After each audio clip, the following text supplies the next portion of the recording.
વચનામૃત પાન 456, પાન 377, પાનું 377 અને પત્રાંક છે 456. આ પત્ર છે સૌભાગભાઈ ઉપર છે. મુંબઈ, પ્રથમ આષાઢ 14 બુધ 1949. કૃપાલે લખે છે, ઘણું કરીને પ્રાણીઓ આશાથી જીવે છે. ઘણું કરીને પ્રાણીઓ આશાથી જીવે છે. જેમ જેમ સંજ્ઞા વિશેષ હોય છે તેમ તેમ વિશેષ આશાના બળથી જીવવું થાય છે. જેમ જેમ સંજ્ઞા વિશેષ હોય છે તેમ તેમ વિશેષ આશાના બળથી જીવવું થાય છે. એકમાત્ર જ્યાં આત્મવિચાર અને આત્મજ્ઞાનનો ઉદ્ભવ થાય છે ત્યાં સર્વ પ્રકારની આશાની સમાધિ થઈ જીવના સ્વરૂપથી જીવાય છે. એકમાત્ર જ્યાં આત્મવિચાર અને આત્મજ્ઞાનનો ઉદ્ભવ થાય છે ત્યાં સર્વ પ્રકારની આશાની સમાધિ થઈ જીવના સ્વરૂપથી જીવાય છે. જે કોઈ પણ મનુષ્ય ઈચ્છે છે તે ભવિષ્યમાં તેની પ્રાપ્તિ ઈચ્છે છે અને તે પ્રાપ્તિની ઈચ્છારૂપ આશાએ તેની કલ્પનાનું જીવવું છે. અને તે કલ્પના ઘણું કરી કલ્પના જ રહ્યા કરે છે. જો તે કલ્પના જીવને ન હોય અને જ્ઞાન પણ ન હોય તો તેની દુઃખકારક ભયંકર સ્થિતિ અકથ્ય હોવી સંભવે છે. સર્વ પ્રકારની આશા, તેમાં પણ આત્મા સિવાય બીજા અન્ય પદાર્થની આશામાં સમાધિ કેવા પ્રકારે થાય તે કહો. આટલો જ પત્ર છે. એમાં કૃપાલદેવે કહ્યું, ઘણું કરીને પ્રાણીઓ, જગતના જીવો આશાથી જીવે છે. શાની આશા? આશા એટલે ઈચ્છા, સુખની ઈચ્છા છે. સર્વ જીવ સુખને ઈચ્છે છે. દુઃખ સર્વને અપ્રિય છે. દુઃખ કોઈ પ્રાણીને ગમતું નથી એટલે એને આશા રહ્યા કરે કે ભાઈ કંઈ નહીં, હમણાં નહીં, પછી સુખ થઈ રહેશે બધું જ. જેમ કૃપાલદેવે એક 20 વર્ષનો નવજાન છોકરો ગુજરી ગયો તેના બાબત શું કહ્યું? બાળક ગુજરી ગયો જુવાન, પિતાને કેવી ઈચ્છા થઈ, આશા રહી કે કંઈ નહીં, હવે શું થાય, જગતમાં આમ જ થતું આવ્યું છે, પણ એનો દીકરો થોડા વર્ષમાં મોટો થઈ જશે અને બધું સુખ થઈ રહેશે. પણ બાપ બેટો ચાલ્યો ગયો અને હું બેઠો રહીશ, હું ક્યાં સુધી જીવવાનો અમર છું, પણ હું મરી જઈશ એને ખ્યાલ નથી આવતો. પણ આશા કે કંઈ નહીં, હવે શું થાય, હવે શોક કરીએ તો કંઈ પુત્ર પાછો આવે નહીં, પણ પૌત્ર છે એ મોટો થશે ને બધું સુખ થઈ રહેશે. એમ જીવને આશા હંમેશા સુખની રહ્યા કરે. એટલે જગતના બધા પ્રાણીઓ, અજ્ઞાની જીવોની વાત છે, એ બધા આશાથી જીવે છે. બધા જીવોની એવી બધી પ્લાનિંગ હોય કે ભાઈ આટલું બધું થઈ રહેશે પછી આપણે બધી સુખ જ થાય, પછી શું વાંધો, આપણે 5 લાખથી 25 થઈ રહેશે, બસ પછી 5, 10 બધું થઈ રહેશે, 50 હોય તો કંઈ કરોડ થઈ રહેશે. એમ જીવને કંઈ ને કંઈ આશા તૃષ્ણા વધ્યા જ કરે છે અને એવા ભાવથી જીવે છે. ઘણું કરીને પ્રાણીઓ આશાથી જીવે છે અને જેમ જેમ સંજ્ઞા વિશેષ હોય છે તેમ તેમ વિશેષ આશાના બળથી જીવવું થાય છે.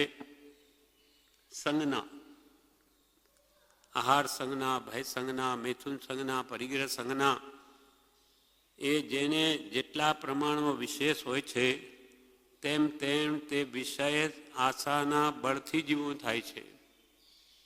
જેટલી તીવ્ર પરિગ્રહ મેળવવાની ઈચ્છા હોય તો એને એ પ્રમાણે આશા રહે કે આટલું થઈ રહેશે ત્યારે બધું સુખ થઈ રહેશે.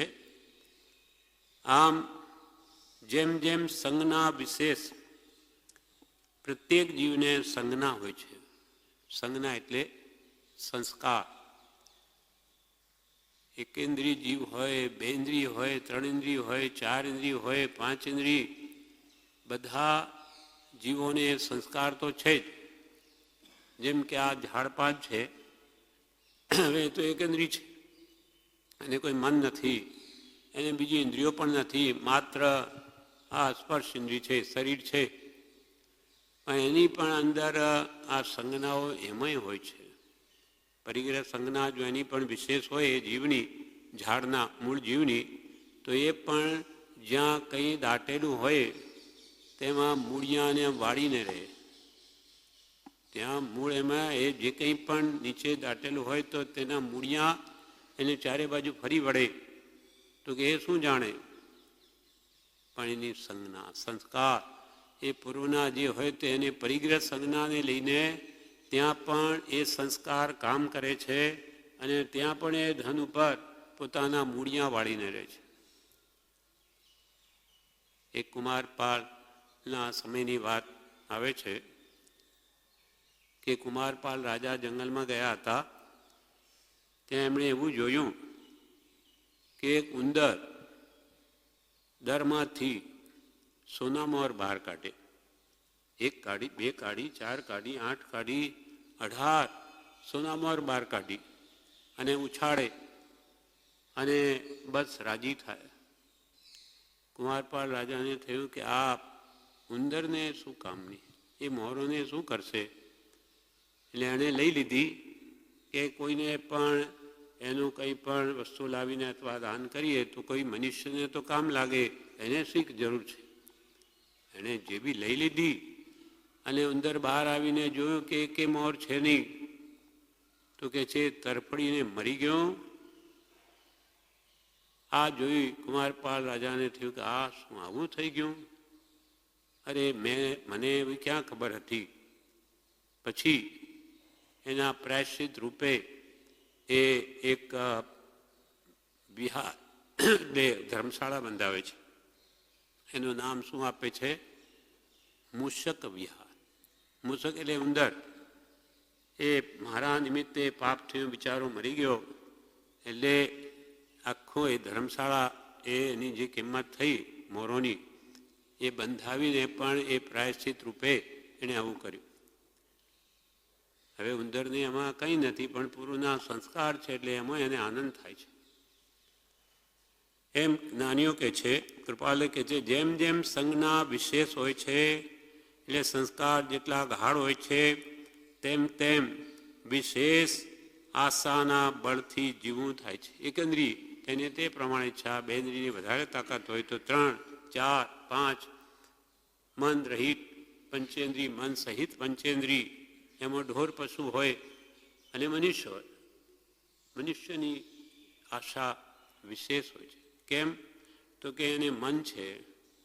ઢોર તો બિચારું કંઈ કરી શકતું નથી અને મનુષ્ય આગળ પાછળના અનેક વિચારો કરે છે. શા માટે? સુખ મેળવવા.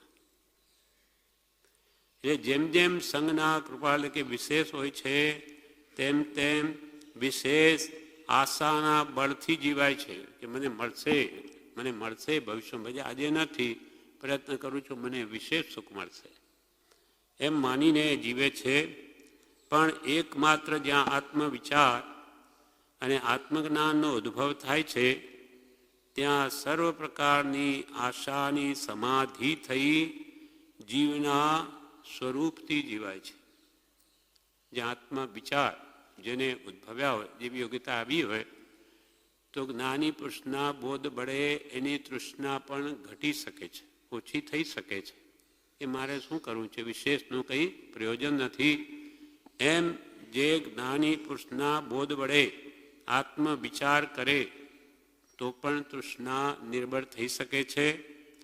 અને બીજું આત્મજ્ઞાન, જેને આત્મજ્ઞાન થઈ ગયું તેને તો સર્વ પ્રકારની આશાની સમાધિ થઈ, શાંત થઈ, સર્વ ઈચ્છાઓ શમી જઈ અને જીવના સ્વરૂપથી જીવાય છે. એટલે સંસારી જીવો આશાથી જીવે છે અને જ્ઞાની પુરુષો જ્ઞાનથી જીવે છે. જ્ઞાન વૈરાગ્ય શક્તિ એટલે જ્ઞાન વૈરાગથી એને કોઈ પણ સંસારના પદાર્થની ઈચ્છા છે જ નહીં. એને સ્વરૂપ સુખથી જીવે છે. જ્યારે સંસારી જીવોને ક્યાંય સુખ મળતું નથી એટલે હંમેશા એવી ઈચ્છા રહ્યા કરે કે શું કરું તો મને સુખ મળે. કંઈ પણ સાતા વેદનીનું સુખ મળે તો એને વિશેષ વિશેષ મેળવવાની તૃષ્ણા રહ્યા કરે છે. એટલે કૃપાલુ કે એકમાત્ર જ્યાં આત્મવિચાર આત્મા સંબંધી વિચાર છે, બીજું પૌદ્ગલિક છે, એમાં સુખ છે જ નહીં, તેની આશા ઈચ્છા ઘટી શકે. એકમાત્ર જ્યાં આત્મવિચાર અને આત્મજ્ઞાનનો ઉદ્ભવ થાય છે, આત્મજ્ઞાન પ્રગટ થાય છે, ત્યાં સર્વ પ્રકારની આશાની સમાધિ થઈ જીવના સ્વરૂપથી જીવાય છે. સ્વરૂપમાં અનંત સુખ છે. એ આત્મ સ્વરૂપ એને પ્રાપ્ત થયું એટલે જ્ઞાનીઓ જ્ઞાનથી જીવે, જ્યારે સંસારી જીવો ભૌતિક સુખની આશાથી જીવે છે. જે કોઈ પણ મનુષ્ય ઈચ્છે છે તે ભવિષ્યમાં તેની પ્રાપ્તિ ઈચ્છે છે. શું ઈચ્છે છે? કે ભવિષ્યમાં મને વિશેષ સુખ મળે. કેમ કે દુઃખ તો સર્વ પ્રાણીઓને અપ્રિય છે. કોઈને દુઃખ ગમતું નથી. સર્વજીવ સુખને ઈચ્છે છે. એટલે જે કોઈ પણ મનુષ્ય ઈચ્છે છે તે ભવિષ્યમાં તે વસ્તુની પ્રાપ્તિ ઈચ્છે છે કે આ મને મળે. અને તે પ્રાપ્તિની ઈચ્છારૂપ આશાએ તેની કલ્પનાનું જીવવું છે. મને મળશે, સુખ મળશે એવી આશા એ કાળ કાઢે છે. પણ મોટે ભાગે કૃપાલુ કે છે એની આશા ઘણી જ બધી હોય છે, ખૂબ જ હોય છે. કેમ કે આશા એટલે ઈચ્છા, તૃષ્ણા, એનું કોઈ અંત નથી. એટલે તે કલ્પના ઘણું કરી કલ્પના જ રહ્યા કરે છે. કેમ કે થોડું મળે કે ઈચ્છાની માત્રા વધી જાય છે, એટલે પૂર્તિ ક્યારે થતી નથી. લાભ કૃપાલ કે જેમ જેમ લાભ થતો જાય છે તેમ તેમ લોભની વૃદ્ધિ થતી જાય છે. ધર્મ સંબંધી કેટલું જ્ઞાન છતાં, ધર્મની દ્રઢતા છતાં પણ પરિગ્રહના પાસમાં પડેલો પુરુષ કોઈક જ છૂટી શકે છે. વૃત્તિ એમાં જ લટકી રહે છે. જેટલું મળે તેટલું ઓછું જ લાગે. એટલે કે છે એ પ્રાપ્તિરૂપ ઈચ્છારૂપ આશાએ તેની કલ્પનાનું જીવવું છે. અને તે કલ્પના ઘણું કરી કલ્પના જ રહ્યા કરે છે. એક દ્રષ્ટાંત છે કે એક બિચારો ગરીબ માંડ મહેનત કરીને એક ઘીનો ઘડો ભર્યો. ઘી પશુ રાખીને ઢોર એ કરીને આખો ઘડો ભરાયો. એટલે પછી એ વેચવા જાય છે. વેચવા જોયું તો એના મનમાં એટલી આશા બંધાઈ ગઈ, હવે તો આખો ઘડો ભરાઈ ગયો મારો ઘીનો, હવે આને વેચીશ. ઘડો માથામાં છે, માથા ઉપર, અને હવે અંદર બધી કલ્પનાઓ થયા કરે છે કે આ વેચીશ એટલે એના મને કેટલા રૂપિયા આવશે, પછી તો હું એનાથી બીજું ઘી ખરીદીશ, એટલે એ પાછું વેચીશ એટલે વળી મને રૂપિયા આવશે, વધારે કમાણી થશે. એમ કરતાં કરતાં સમય જતાં પછી હું તો દુકાન ખોલીશ, દુકાન લઈશ. પછી દુકાન, ઘીની દુકાન, એટલે મારું નામ થઈ જશે. લોકો બધા ઘી લેવા આવશે, જોશે કે એને તો હવે બહુ પૈસા થઈ ગયા આની પાસે, એટલે મને કોઈ લગ્ન માટેની મતલબ દરખાસ્ત મૂકશે, એટલે પછી હું લગ્ન કરીશ. પછી મારે દીકરો થશે, એ દીકરો મને બોલાવવા આવશે દુકાને કે ચાલો બાપા જમવા. ત્યારે હું પગ ઉપર પગ લગાવીને આમ બેઠો હોઈશ, અને ત્યારે હું એમ કહીશ કે જા, હું તો નહીં આવું હમણાં. એમ કરીને એક ઝાટકો પગનો માર્યો કે આખો ઘડો નીચે પડી ગયો અને બધું ઘી ધૂળમાં મળી ગયું. એમ આજીવ પંચવર્ષીય પ્લાન, 25 વર્ષીય યોજના કર્યા કરે છે અને ઠેકાણું નથી કાલનું જ. કાલે જીવીશ કે નહીં, આવી તૃષ્ણા, અનેક યોજનાઓ, એને થોડુંક બી જો સફળતા મળી જાય કે નવું નવું નવું એના મગજમાં ચાલ્યા જ કરે. એટલે કૃપાલય કહે છે કે મનુષ્ય પ્રાણી, જે કોઈ પણ મનુષ્ય છે તે ભવિષ્યમાં તેની પ્રાપ્તિ છે અને તે પ્રાપ્તિની ઈચ્છારૂપ આશાએ તેની કલ્પનાનું જીવવું છે અને તે કલ્પના ઘણું કરી કલ્પના જ રહ્યા કરે છે. જો તે કલ્પના જીવને ન હોય, જો તે કલ્પના એટલે ભવિષ્યમાં મને સુખ મળશે એવી જો કલ્પના પણ આશા બી ન હોય અને જ્ઞાન પણ ન હોય અને આત્મજ્ઞાન પણ ન હોય, તો તેની દુઃખકારક ભયંકર સ્થિતિ અકથ્ય હોવી સંભવે છે. કયા આધારે જીવવું? કંઈ મને સુખ મળે એમ જ નથી એમ જો લાગે તો એને જીવવું ભારે પડી જાય. આવા આપણે જોઈએ છે કેટલા માણસો સ્યુસાઇડ એટલે કે આપઘાત કરી લે. શા માટે? કે એને મનની અમુક કલ્પના હોય કે આમ હોય તો મને સુખ મળે. કોઈને પ્રેમના કારણે કોઈ પૈસામાં મોટું નુકસાન આવી ગયું હોય તો કે હવે હું શું દેણદારી પતાવીશ, આ લાખોનું ઉપર થઈ ગયું. એટલે એ દુઃખ એને એટલું અસહ્ય થઈ પડે એટલે મરી પણ જાય છે, આપઘાત પણ કરી દે છે. આ બધા કારણો શાના કારણ? કે મને હવે કોઈ સુખ મળવાનું નથી, આખી જિંદગી મારે આ પૈસા ભેગા કરીને ચૂકવવાના જ હોય તો જીવવાનોથી શું ફાયદો?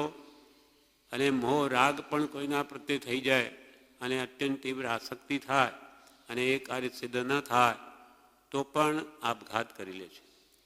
એમ કૃપાલય કહે છે, જો તે કલ્પના એટલે આશા જીવને ન હોય અને જ્ઞાન પણ ન હોય, મને સુખ મળશે એ પણ એને લાગે કે એ મળવાનું નથી મને, અને એ જ્ઞાન પણ નથી, તો તેની દુઃખકારક ભયંકર સ્થિતિ અકથ્ય હોવી સંભવે છે.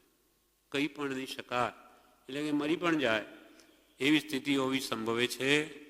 સર્વ પ્રકારની આશા, તેમાં પણ આત્મા સિવાય બીજા અન્ય પદાર્થની આશામાં સમાધિ કેવા પ્રકારે થાય તે કહો.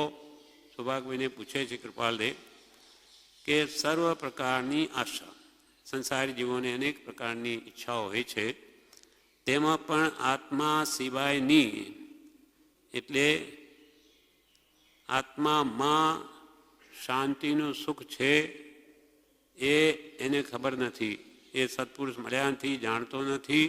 એટલે સર્વ પ્રકારની આશા, તેમાં પણ આત્મા સિવાય બીજા અન્ય પદાર્થની આશામાં સમાધિ કેવા પ્રકારે થાય? કેમ કે બીજી ઈચ્છાઓ કોઈની પૂરી થતી નથી અને થાય છે ઈચ્છાઓ પણ એને પાછી નવી ઈચ્છા નવી નવી ઉગે, કળ ન વળે છે. ઈચ્છા નવી નવી ઉગે, કળ ન વળે છે. કેમ કે જે મળ્યું એથી એને વિશે જ જોઈએ છે. આમાં કૃપાલદેવે તો આખો કેવી તૃષ્ણાની વૃદ્ધિ જીવમાં થાય છે તે પણ કહ્યું છે. પણ એના પહેલાં વિવેચન છે આનું, એ વાંચી લઈએ.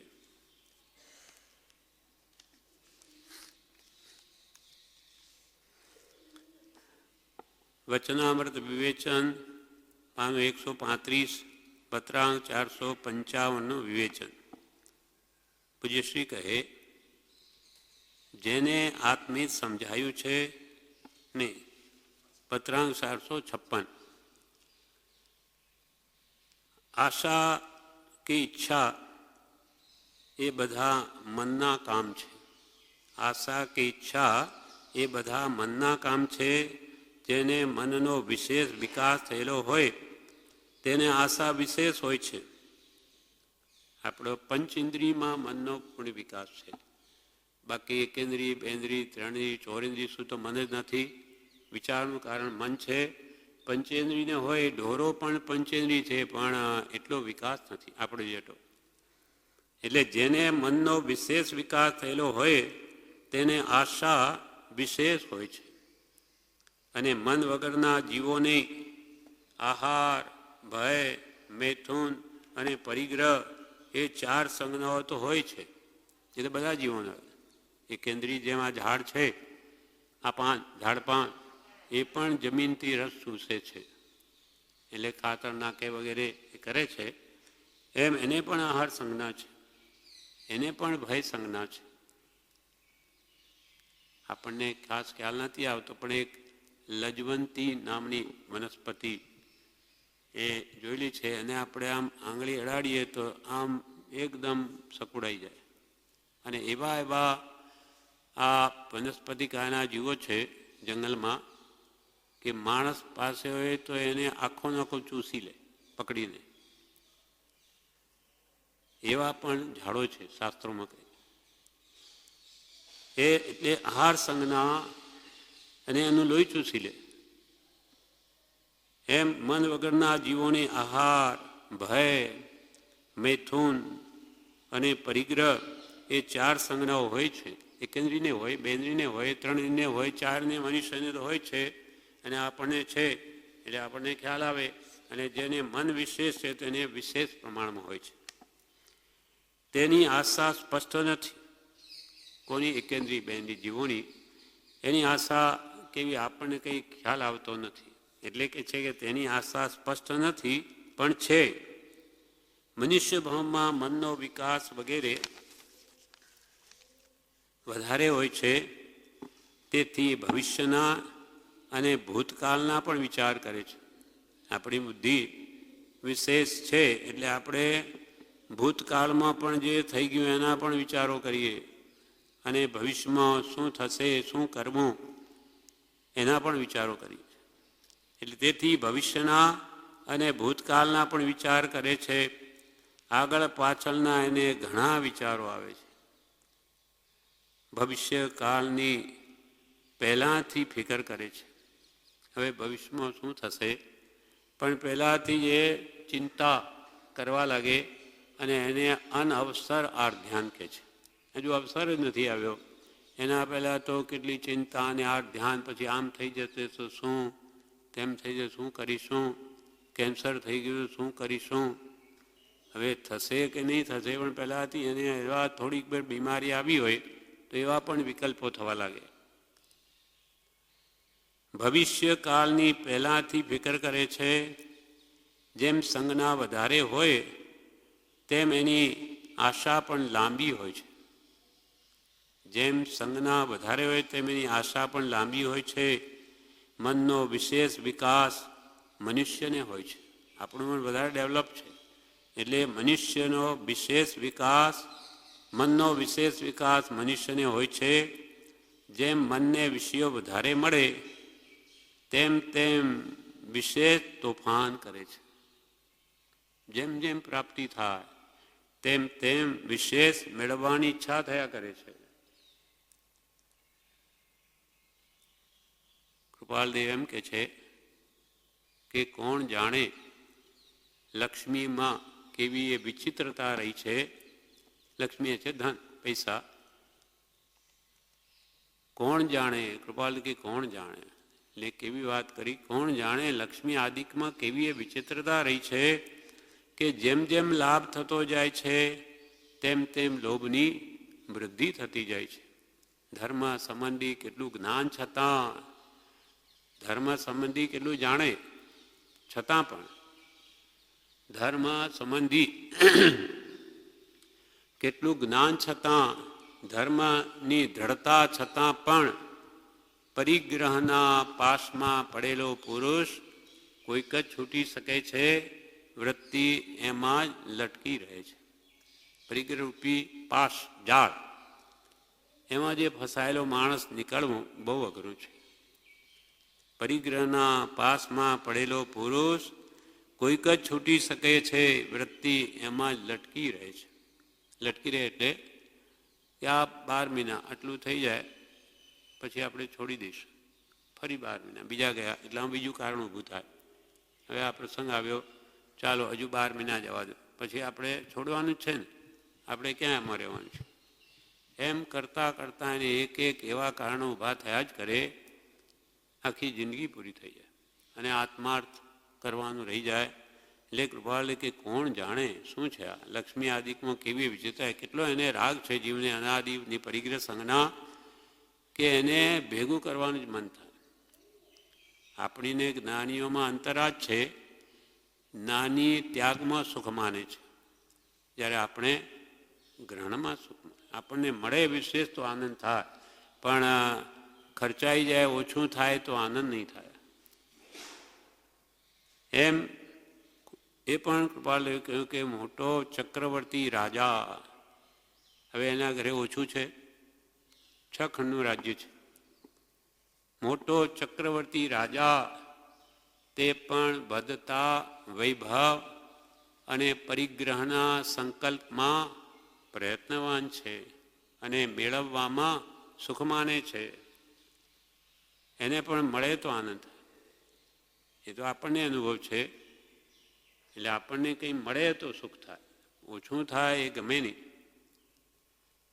પરિગ્રહના સંકલ્પમાં પ્રયત્નવાન છે અને મેળવવામાં સુખ માને છે.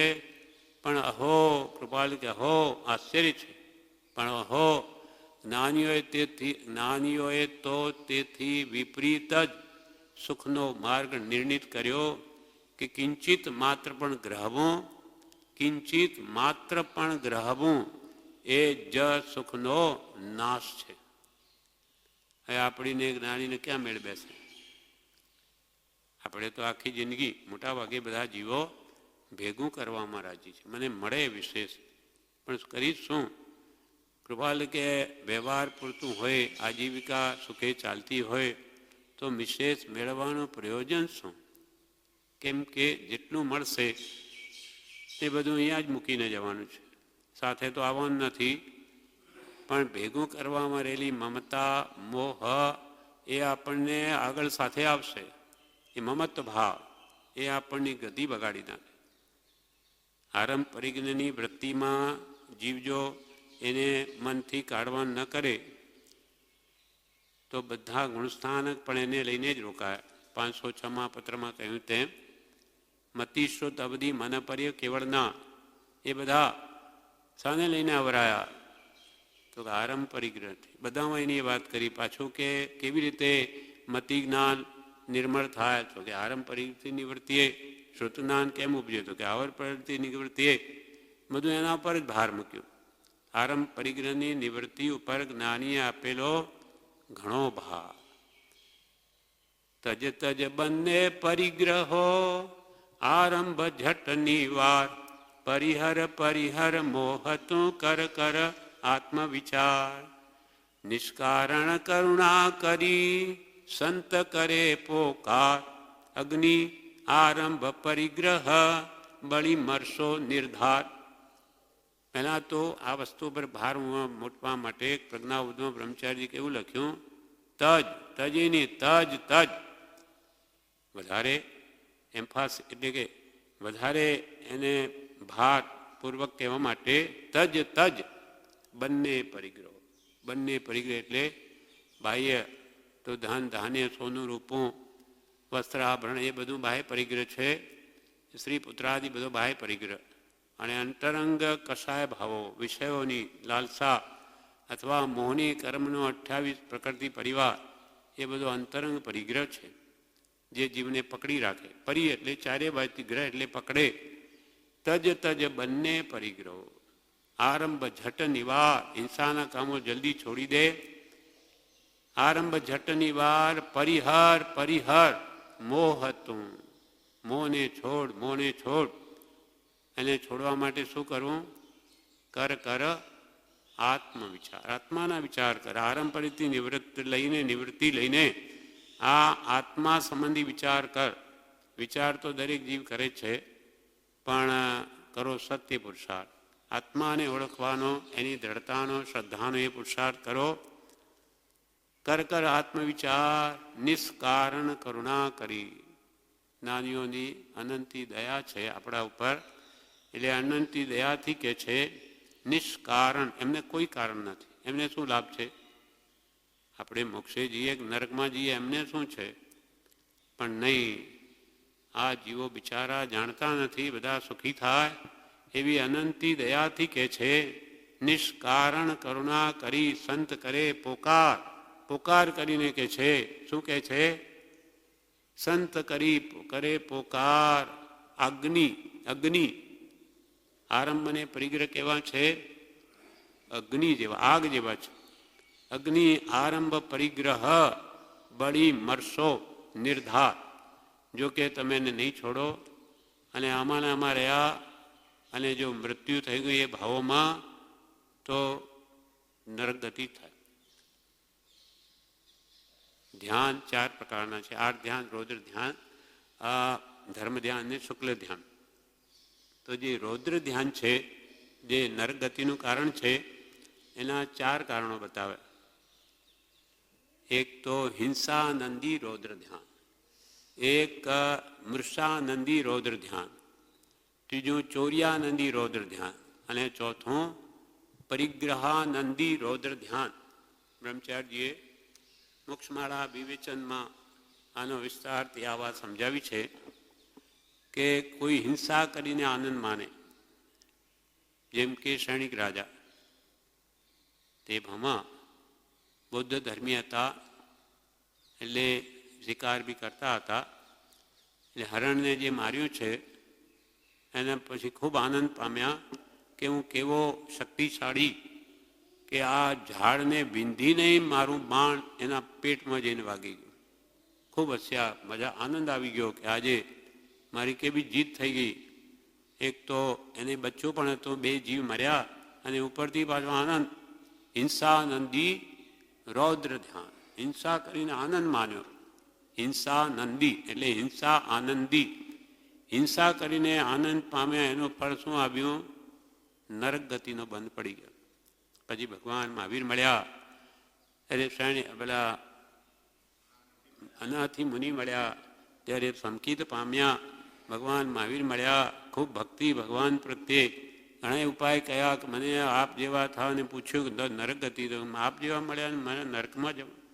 ઉપાય પણ પૂછે, બતાવે, એક ઉપાય સફળ ન થયો. કેમ કે બંધ પડી ગયો છે. હિંસા કરીને આનંદ માન્યો, ચોરી કરીને આનંદ માને તોય દુર્ગતિ થાય, જૂઠ બોલીને આનંદ માને કે હું કેવો હોશિયાર, કે આને એવો ફસાવી દીધો ને જૂઠ બોલીને કે એને ખ્યાલ નહીં આવે. એટલે આવા મોટા પાપો કરીને જે આનંદ માને, તો કે છે એની એ રૌદ્ર ધ્યાન કહેવાય અને એની નરગતિ જાય, જો આયુષ્ય બંધ પડી જાય. તેવી રીતે બ્રહ્મચારીજી કે આ તો જગતને સમજાય, જૂઠ બોલવું પાપ છે, ચોરી કરવી પાપ છે, હિંસા કરવી પાપ છે, પણ પરિગ્રહ મેળવીને આનંદ માનવો એ જીવોને નથી સમજાતું.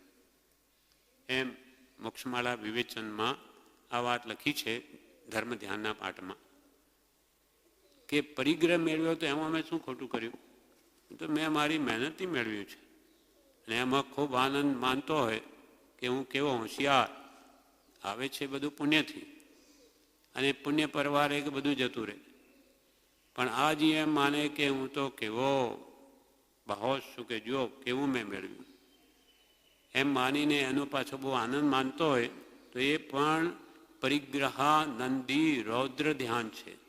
અને એવા ભાવોમાં જો આયુષ્ય બંધ પડી જાય તો એની નરગતિ થાય.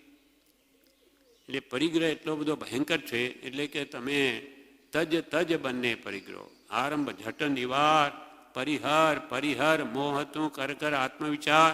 એટલે આ નિવૃત્તિ આનાથી મેળવીને આત્માનો વિચાર કર, એ તારી સાથે આવશે. આ તો બધું અહીંયા જ પડ્યું રહેશે, અને એના નિમિત્તે કરેલા ભાવો એ તને ભવો દુઃખ આપશે. એટલે અહીંયા કે છે આ સંજ્ઞાઓ સંસ્કાર તો અનાદિકાળના પરિગ્રહના છે, પણ હવે એને આપણને કૃપાળે મળ્યા એટલે એ ભાવોને વિચારીને અંદરથી કાઢી નાખવું જોઈએ. મૂર્છા પરિગ્રહની સંજ્ઞા પણ શું કરી? ઉમા સ્વાતિ ભગવંતે આ તત્વાર્થ સૂત્રમાં કે મૂર્છા પરિગ્રહ, મૂર્છા એટલે મમત્વ ભાવ છે, એ જ પરિગ્રહ છે. સાવ ભિખારી હોય, એની પાસે કંઈ નથી, પણ એના અંતરમાં શું હોય? આ બધું મને મળે, લોકો પાસે આ હવેલીઓ, કેવી કેવી બધી રિદ્ધિ, પૈસા, ગાડી, મારી પાસે કંઈ નથી, એટલે અત્યંત તીવ્ર ઈચ્છા હોય તો એ મહાપરિગ્રહ છે. અને ભરત ચક્રવર્તી જેવા જેને 6 ખંડનું રાજ્ય છે, છતાં એને કોઈ મમત્વ ભાવ મારું છે જ નહીં. એમણે તો ઋષભદેવ ભગવાન સાથે રિક્ષા લેવી હતી, એટલે ભગવાને કહ્યું કે તું રાજ્ય કર. આ યુગલિયા હમણાં જ પાંસરા થયા છે, ઝઘડી મરશે, એટલે તું રાજ્ય કર. ભગવાન જાણે છે કે એનું તો ઘરમાં પણ કલ્યાણ છે. કેવળનાની તો આરિસાબોને પામશે, ત્રિકાળ નાની છે ભગવાન ઋષભદેવ. એટલે આમ એમને આજ્ઞા થઈ કે હું તો ભગવાનની આજ્ઞા પાડું છું. આ રાજ્ય તો ઋષભદેવ ભગવાન છે, મારું નથી. અંતરથી સાવ અલિપ્ત ભાવે રહે છે. ચક્રવર્તી પણ આવ્યું તો એ પણ નિર્મમત્વ ભાવે ઉદયાધીન ભોગાવલી કર્મ ભોગવીને છૂટવા માંગે છે, છૂટ્યા છે. તો એને એટલું બધું હોવા છતાં નિષ્પરિગ્રહી. એટલે પરિગ્રહની વ્યાખ્યા છે મૂર્છા. પણ મોટા ભાગે આપણને આપણો પરિગ્રહ હોય તો એ મમતા ભાવ થયા વગર રહેતો નથી. એટલે મહાપુરુષો કે પહેલાં એની નિવૃત્તિ કરવી વધારે યોગ્ય છે.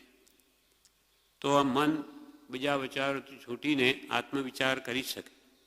મન તો એક હૈ કબીરા, મન તો એક હૈ, ચાહે जिधर लगा, चाहे गुरु की भक्ति कर, चाहे विषय कमा. વિષય કે કશાય પરિગ્રહ ભેગો કરવામાં સમય કાઢ કે ભગવાનની ભક્તિ કર, બેમાંથી એક થશે.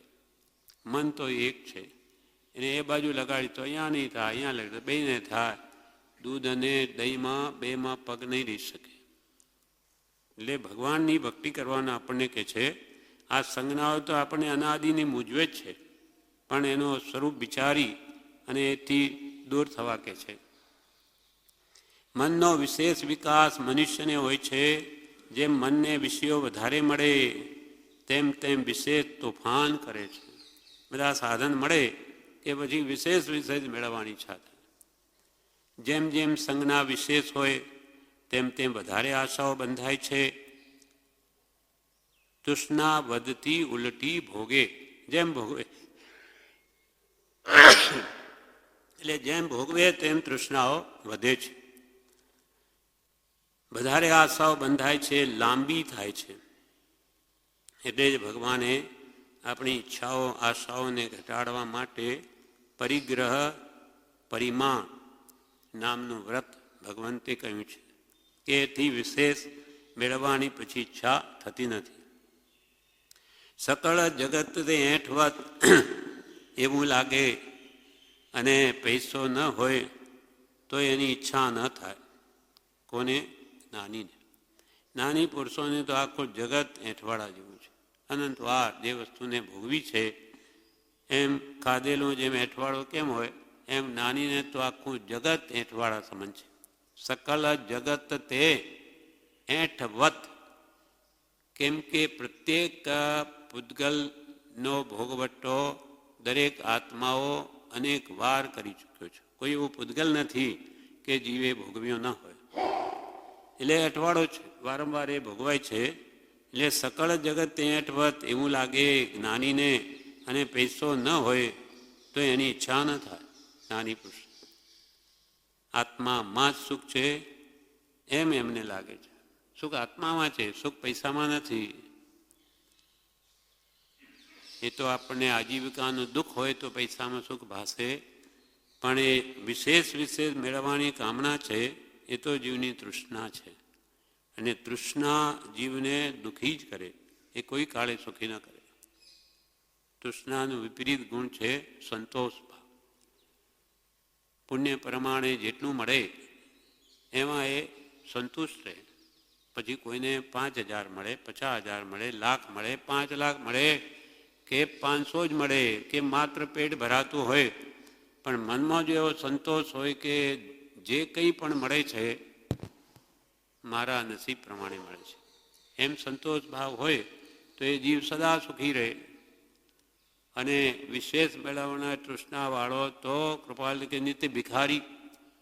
સંતોષી નર સદા સુખી અને તૃષ્ણાવાળો નર નિત્ય ભિખારી. પછી કરોડપતિ હોય તો એને નાનીઓ કે તારે વિશેષ મેળવવાની ઈચ્છા છે તો ભિખારીની મેળવવાની ઈચ્છા તારે પણ છે, એટલે તું એના જેવો થયો. એટલે આત્મજ્ઞાન થાય ત્યારે પૂતગલ તુચ્છ લાગે. જ્ઞાન થાય પછી એને પૂતગલની કોઈ ઈચ્છા જ નથી, કેમ કે આત્માનું સુખ જે એના કરતો અનંત ઘણું વિશેષ છે એ અનુભવાયું. એટલે આત્મજ્ઞાન થાય ત્યારે પૂતગલ તુચ્છ લાગે, સકલ જગત હેઠ વત લાગે, આત્મામાં જ સુખ છે એમ એને લાગે. સમ્યક દર્શન થાય ત્યારે નિષ્કાંક્ષિત ગુણ પ્રગટે છે, તેથી એને આશાઓ રહેતી નથી. સમ્યક દર્શન થાય ત્યારે નિષ્કાંક્ષિત પહેલો ગુણ છે નિશંકિત તત્વા શ્રદ્ધાનમ સમ્યક દર્શનમ. એટલે એને ભગવાન જે કહે છે તે સંપૂર્ણ સત્ય છે એવું નિશંકપણું આવી જાય. એ નિશંકિત અંગ પહેલું. બીજું નિષ્કાંક્ષિત, કોઈ જાતની એને કાંક્ષા નથી. કાંક્ષા એટલે ઈચ્છા, નાનીને કંઈ નથી જોયું. એટલે કૃપાલે કે આખું જગત સોનાનું થાય ને ભલે, હમણે તો તણખલા બરાબર છે. એમ સમ્યક દર્શન થાય ત્યારે નિષ્કાંકિત સિદ્ધ ગુણ પ્રગટે છે, તેથી એને આશાઓ રહેતી નથી. તો સાથી જીવે છે, નાનીઓને કંઈ આશા છે નહીં તો જીવે સાથી, તો કે આત્માથી જીવે છે, જ્ઞાનથી જીવે છે. આત્મામાં જ્ઞાન પ્રગટ થયું, એ જ્ઞાનથી જીવે. જ્ઞાનમાં કોઈ ઈચ્છા છે નહીં, કંઈ જોઈતું જ નથી. સીધે ભગવાનને બધું દેખાય, પણ કોઈ પદાર્થ મેળવવાની ઈચ્છા જ નથી. આખો લોભ જે કષાય છે એ તો ક્યારનો નાશ થઈ ગયેલો 10મા સૂક્ષ્મ સંપરાય ગુણસ્થાનકમાં. એટલે એને કંઈ જોઈતું નથી, કેમ કે સર્વોપરી સુખ એને પ્રાપ્ત થયું છે, તો એ બીજી ઉતરતી વસ્તુઓને કેમ ઈચ્છે? તો સાથી જીવે છે જ્ઞાની, તો કે આત્માથી જીવે છે. અમુક વસ્તુ મને મળે એટલે કે મને ઘર મળે, મને પુત્ર મળે, અમુક મને થાય એવું જીવ ઈચ્છે છે. ઈચ્છા નવી નવી કર્યા જ કરે છે. ઈચ્છાઓ બધી ભવિષ્ય સંબંધી હોય છે. વર્તમાનમાં તો મળી ગયું, હવે મને ભવિષ્યમાં આ રીતે મળે. ઈચ્છાઓ બધી ભવિષ્ય સંબંધી હોય છે. આત્મજ્ઞાન ન થયું હોય ત્યાં સુધી પર પદાર્થની ઈચ્છા થાય છે. આત્મજ્ઞાન જ્યાં સુધી ન થાય ત્યાં સુધી આશા પરની થયા કરે છે, અને એમાં એને કોઈ કાળે સુખ મળે નહીં. એટલે આનંદગંજી એક કાવ્ય લખ્યું, આશા और अन्न की क्या कीजे, आशा और अन्न की क्या कीजे, ज्ञान सुधारस पीजे, आशा और अन्न की क्या कीजे, भटकत द्वार द्वार लोकन के कुकर आशाधारी, आत्मअनुभव रस के रसिया, उतरे न कबहु खुमारी, आशा और न की क्या कीजे, આશા ઓરન કી ક્યા કીજે. તારા અંદર જ એને સુખ ભરેલું છે, પર પદાર્થથી નહીં મળે. એ બધું ક્ષણિક છે, અને એ સુખ શાશ્વત નથી, બધું તુચ્છ છે, ક્ષણિક માત્ર વિશેષ ઈચ્છાને વધારશે. એટલે આશા ઓરન કી ક્યા કીજે, જ્ઞાન સુધારસ પીજે. ભગવાને જે આપણને સમ્યક જ્ઞાન આપ્યું છે, આ સમજણ આપી છે, એ જ્ઞાનરૂપી અમૃત રસ પી તો તારી બધી ઈચ્છાઓ નાશ પામી જશે, મટી જશે. કેમ કે જેમ જેમ સંસારના પદાર્થોનું સ્વરૂપ સમજાશે તેમ તેમ તે પ્રત્યેની ઈચ્છા ઘટતી જશે. એમાં કંઈ છે નહીં, માત્ર કલ્પનાથી સુખ બુદ્ધિ થઈ છે. એમ એને સમ્યક જ્ઞાન વડે એને જેમ જેમ ખબર પડશે, કૃપાલ કે જ્ઞાની પુરુષના બોધ અનુસાર જીવ જો પદાર્થનો નિર્ણય પામે તો એનાથી વૈરાગ્ય થાય, સમ્યક દર્શન થાય છે. પણ આ જીવ જગતના જીવોના આધારે પદાર્થનો નિર્ણય કરે છે. સંસારી જીવો સુખ શામાં કલ્પે? પૈસામાં, સ્ત્રી પુત્રાદિ ધનાદિમાં, એટલે એના પાછળ દોડે છે. પણ નાની કે આ તો બધું ઝેર છે, આ તો મોહ છે, એ દુઃખ આપનાર છે, ઉપાધિ કરાવે એવું છે. એ જેમ જેમ એને સમજાતું જાય ઘણા કાળના બોધે જેમ છે તેમ સમજાય છે. એકદમ કંઈ બેસી ન જાય. એક બે વાર સાંભળીએ તો અનાદિનો મેલ છે, એકદમ કંઈ તૃષ્ણા ઘટે નહીં, પણ વારંવાર એના સ્વરૂપનો વિચાર કર કર કર કરે, સાંભળ કરે તો એને જરૂર અસર થાય. ખરાબ વચનોની થાય તો સારા વચનોની કેમ ન થાય? એટલે ઋષિ કે પડ્યો રે સત્સંગમાં અને સાંભળ કર તો કોઈ દિવસ થઈ જશે, બેસી છે વાત. એકદમ નહીં બેસે, પણ જેમ જેમ એને કોઈક વખતે કેવા વિચાર આવશે, નાનીની એક વાણી, એક શબ્દ પણ, વાક્ય પણ આપણને દરેક વખતે જુદું જુદું સમજાય છે. જેમ જેમ આપણી બુદ્ધિની નિર્મળતા થાય તેમ તેમાંથી જુદા જુદા અર્થ ભાષે. એટલે જેમ તારી યોગ્યતા વધશે તેમ તને બેસી જશે કે આ બધું ખોટું જ છે, પણ બોધ વગર નહીં સમજાય.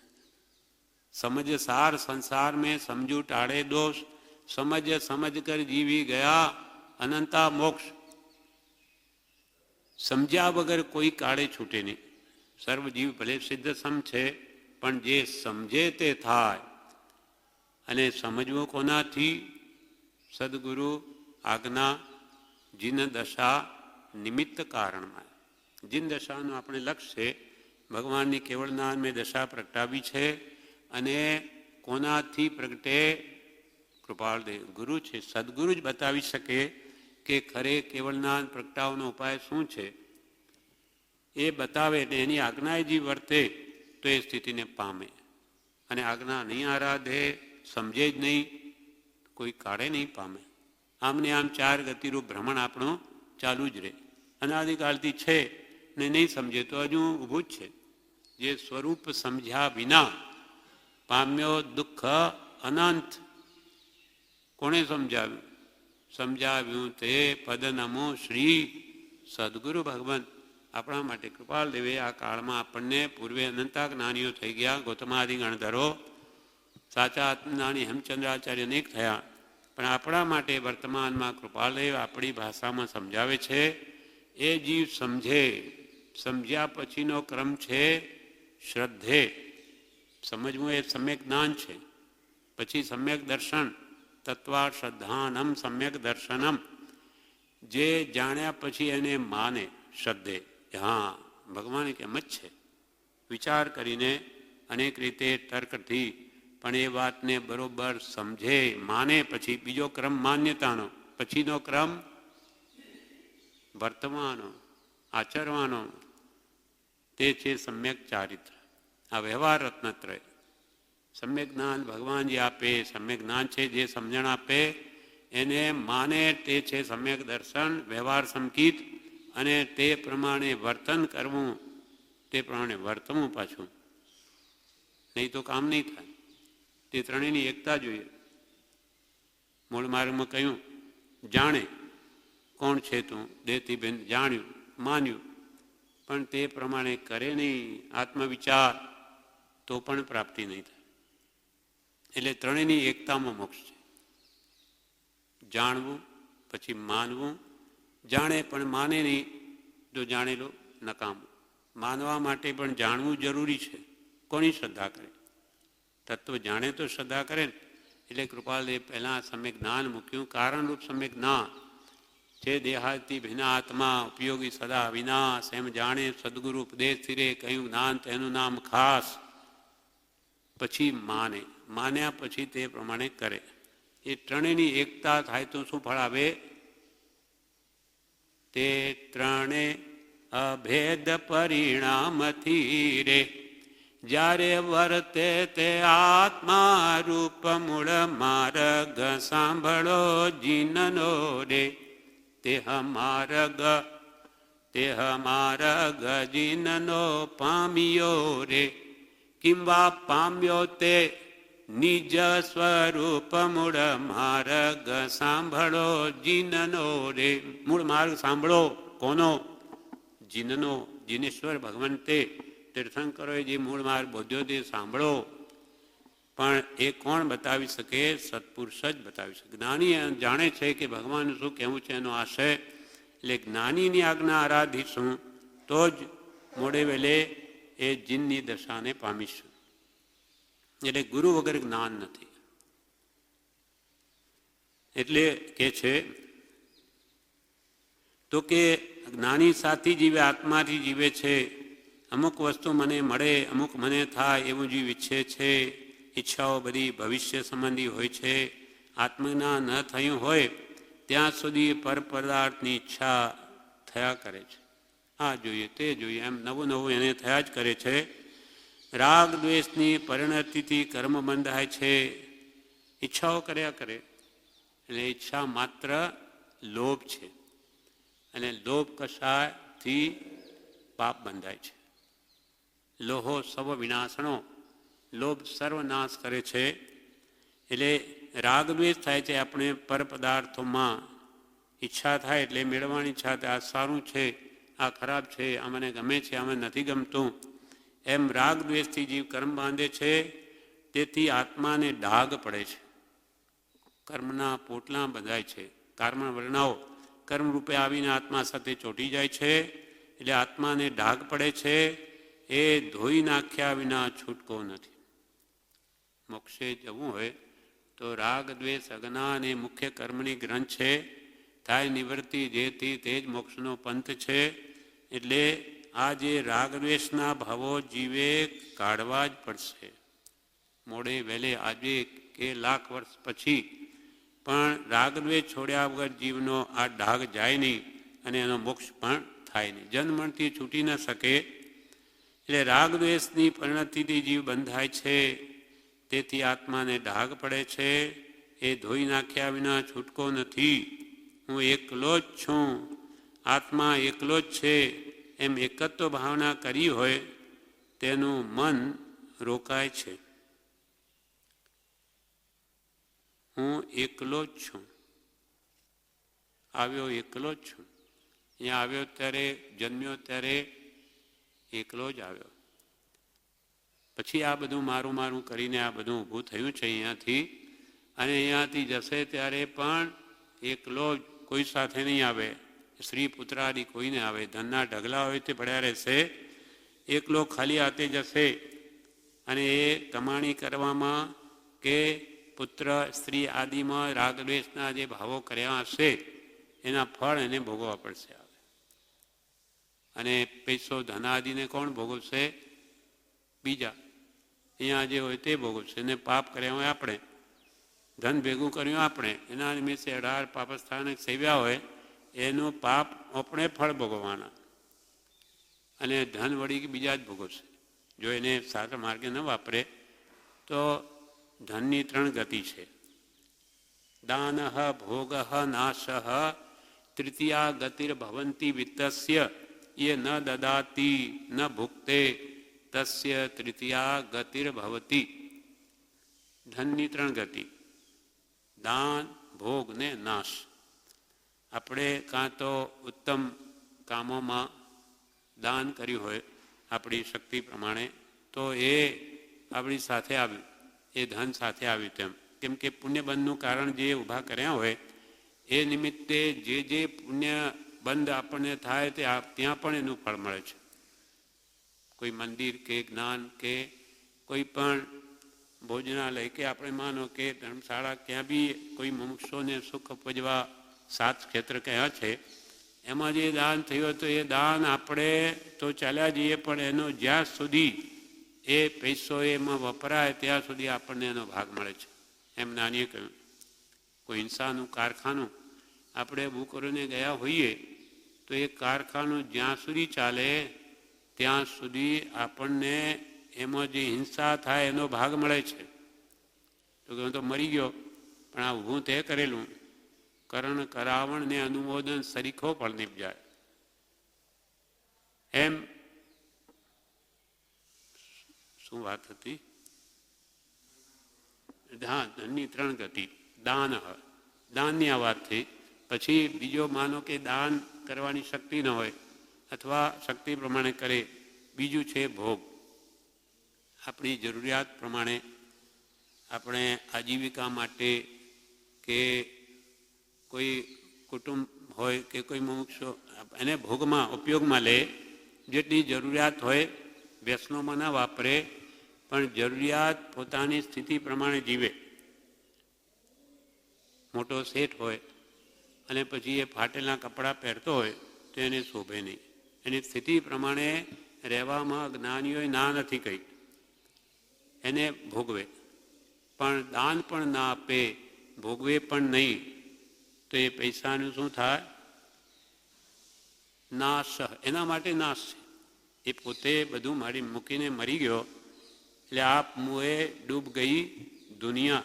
એના માટે તો બધું ગયું, પછી બીજા ભોગવે તો એને શું? એને માટે તો નાશ જ થયો.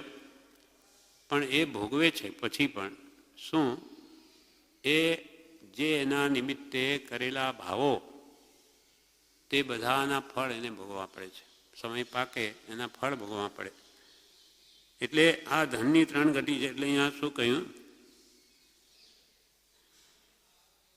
હું એકલો જ છું, આવ્યો એકલો જ છું, જવાનો પણ એકલો જ છું.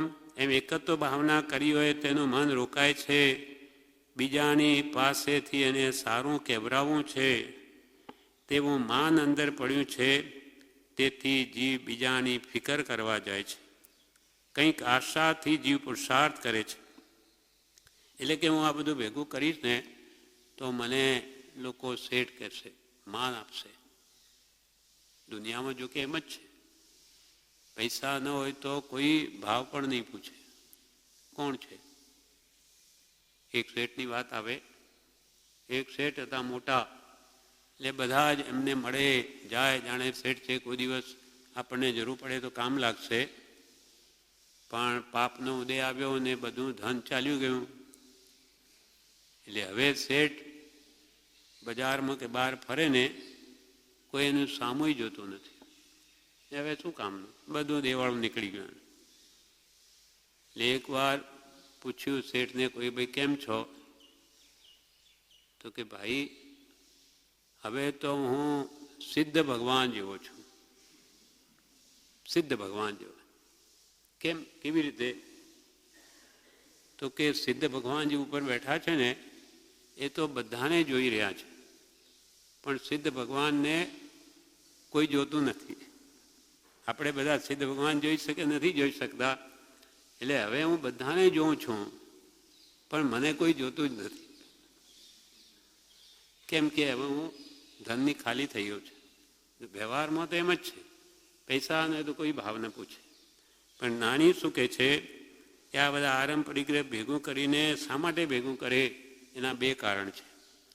એક તો 5 ઇંડના વિષયો ભોગવવા, અને કે ભાઈ ધન હોય તો બધી ઈચ્છાઓ, જે ઈચ્છા હોય તે પૂરી પાડું કરું. અને બીજું છે માન, મોટાઈ. દુનિયામાં મોટો કહેવાનું, બધા કરતો વિશેષ. એ વિશેષતા મેળવવાની ઈચ્છાથી એની તૃષ્ણા હંમેશા નવજુવાન રહ્યા કરે છે. પોતે ગરડો થઈ જાય છતાં તૃષ્ણા જુવાન રહે છે. એ કેવી તૃષ્ણા જુવાન રહે? કૃપાલદેવ આખો એનો એક લખ્યું છે મોક્ષમાલામાં, પાઠ લખ્યો છે 49મો પાઠ. એક શેઠ હતા. હવે સમય આવીએ, પહેલાં તો શેઠ કેવી રીતે થયા, તે એની કેવી ઈચ્છા હતી ને ક્યાંથી ક્યાં આવી ગયો. શિક્ષા પાઠ 49 મોક્ષમાલા. તૃષ્ણાની વિચિત્રતા. તૃષ્ણાની વિચિત્રતા કેવી છે? એક ગરીબની વધતી ગયેલી તૃષ્ણા. સાવ ગરીબ હતો તો કેવી ઈચ્છા થઈ? હતી દીનતાઈ ત્યારે તાકી પટેલાઈ, અને મળી પટેલાઈ ત્યારે તાકી છે શેઠાઈને. સાંપડી શેઠાઈ ત્યારે તાકી મંત્રીતાઈ, અને આવી મંત્રીતાઈ ત્યારે તાકી નૃપતાઈને. મળી નૃપતાઈ ત્યારે તાકી દેવતાઈ, અને દીઠી દેવતાઈ ત્યારે તાકી શંકરાઈને.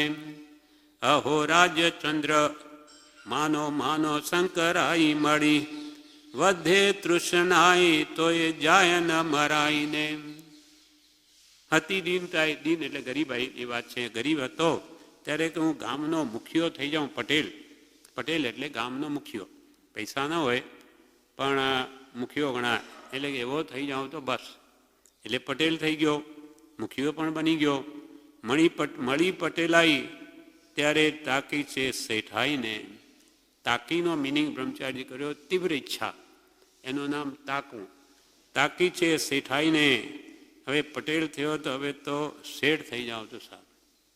કેમ કે શેઠને ત્યાં નોકર ચાકર હોય, એટલે પટેલને ત્યાં હોય નહીં, જાતે મજૂરી કરતો હોય, ખેતી કરતો હોય, એટલે કે શેઠ બની જાવ તો બસ. ત્યારે કૃપાલ કે મળી પટલાય ત્યારે સાકી છે શેઠાઈને. સાંપડી શેઠાઈ, પુણ્યોદય શેઠ પણ બની ગયો. તો કે હવે તો છે ને મંત્રી બની જાવ તો ઠીક, ત્યાં રાજાનું માન મળે, એટલે મંત્રી બની જાવ તો સારું, એવી ભાવના કરી. આવી મંત્રી તાઈ ત્યારે તાકી નૃપત આવીને. મંત્રી પણ માનો બની ગયો પુણ્યોગે. તો કે હવે છે ને રાજા બની જાઉં તો સારું, બધાનો ઉપરી, એવી ઈચ્છા થઈ. હવે મળી નૃપતાઈ, માનો રાજા પણ થઈ ગયો. તો કે તાકી દેવતાઈ, કેમ કે રાજાને દેવની પૂજા વગેરે કરવી પડે, એટલે હવે તો દેવ બની જાઉં તો બહુ સારું.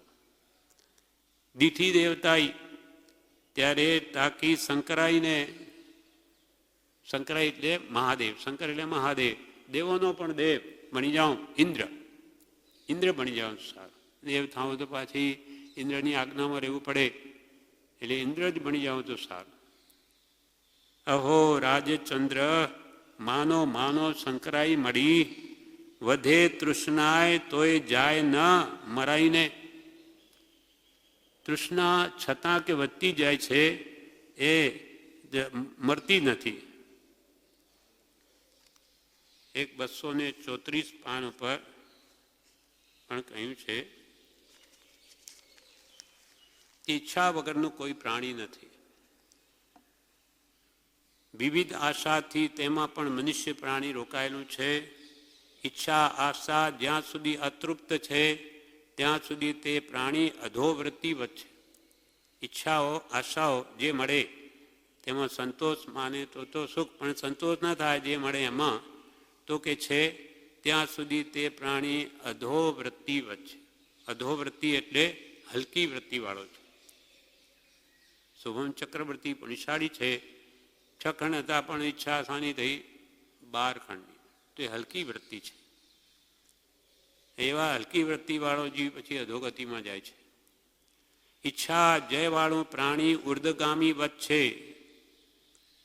ઈચ્છા જેને રોકી લીધી, એટલે કે કામ એક આત્માર્થનો બીજો નહીં, મનરોગ, મનમાં બીજી કોઈ ઈચ્છા ન હોય, માત્ર આત્મા સિવાય, તો કે છે એ પ્રાણી ઉર્ધગામી વત છે.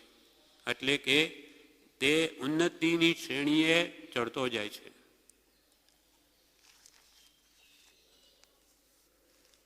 આવી રીતે અનેક પ્રકાર અહીંયા કૃપાલદેવે આમાં લખ્યા છે.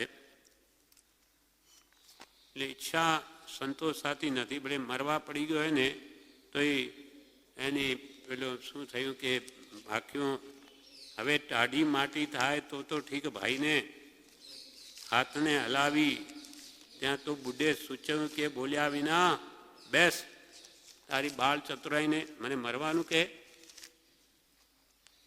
થઈ ક્ષીણ નાળી ક્ષીણ થઈ ગઈ, બોલાતું નથી મોઢેથી.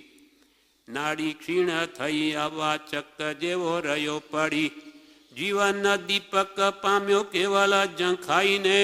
એટલે આયુષ્યરૂપી દીપક કેવળ ઝાંખો પડી ગયો હોય. છેલ્લી ઈસે પડ્યો, છેલ્લું હવે જીવન છે. છેલ્લી ઈસે પડ્યો એટલે છેલ્લી સ્થિતિ જોઈને તેના ભાઈએ એમ કહ્યું, છેલ્લી ઈસે પડ્યો ભાડી. ભાઈએ ત્યાં એમાં ભાખ્યો, હવે ટાઢી માટી થાય તો ઠીક ભાઈને. ટાઢી માટી એટલે કે આ શરીર હવે ઠંડુ પડી જાય તો બિચારા બહુ દુઃખી થાય છે, સુખી થશે. એટલે ભાઈને એમ બોલાઈ ગયું ભાઈના મોઢામાંથી. ત્યારે ડોસે શું કહ્યું, હાથને હલાવી ત્યાં તો ખીજી બુઢે સૂચવ્યું એ. બોલ્યા વિના બેસ, બાળ તારી ચતુરાઈને. છતાં પણ હાથ હલાવીને ખીજીને એ ગરડાએ એમ કહ્યું ડોસાએ કે બોલ્યા વિના બેસ, તારા ડાપણને મૂકી દે, બાળી નાખ ચૂલામાં. આવું કે મને મરવાનું કે? અરે રાજચંદ્ર દેખો દેખો આશા પાસ કેવો, જતા ગઈ નહીં ડોસે મમતા મરાઈને. પોતાનું જીવન પૂરું થવા આવ્યું છતાં મમતાનું મરણ નહીં થયું. મમતા ભાવ સાથે લઈને જાય. હવે જ્યાં જન્મે ત્યાં પણ એ કરે, મારું મારું કરે. એટલે આપણને આ કાળમાં આપણે શું કરવાનું છે? આ જન્મમાં હું ને મારા પણ કાઢવાનું છે. હું દેહાદિ સ્વરૂપે નથી, દેહ શ્રી પુત્ર આદિ કોઈ પણ મારા નથી. શુદ્ધ ચૈતન્ય સ્વરૂપ અવિનાશી હું આત્મા છું. એમ આત્મભાવના કરતા રાગ દ્વેષનો ક્ષય થાય. એટલે અહીંયા વિવેચનમાં છેલ્લું કહે છે, જ્યારે જીવ નિરાશ થઈ જાય છે કે આથી સુખ મળે એવું નથી, બીજેથી પણ મળે એવું નથી, એમ નિરાશ થઈ જાય તો પછી એને જીવવું ગમતું નથી. આજે નહીં તો આવતીકાલે પણ સુખ મળશે એમ જીવને રહ્યા કરે છે. એવી આશાથી જીવ જીવે છે. આશામાં દુઃખ જ છે. પારકી આશા સદા નિરાશ. પર પદાર્થનું સુખ છે નહીં, પણ એને એવી ઈચ્છા રહ્યા કરે, નહીં એમાંથી મને તો સુખ મળશે. આશામાં દુઃખ જ છે. પર પદાર્થની ઈચ્છા હોય તેમાં સમાધિ હોય નહીં. કૃપાલે કહ્યું નહીં, આત્મા સિવાય બીજી ઈચ્છાઓ રાખે તો એમાં સમાધિ ક્યાંથી હોય? એટલે કે એમાં સુખ ક્યાંથી હોય?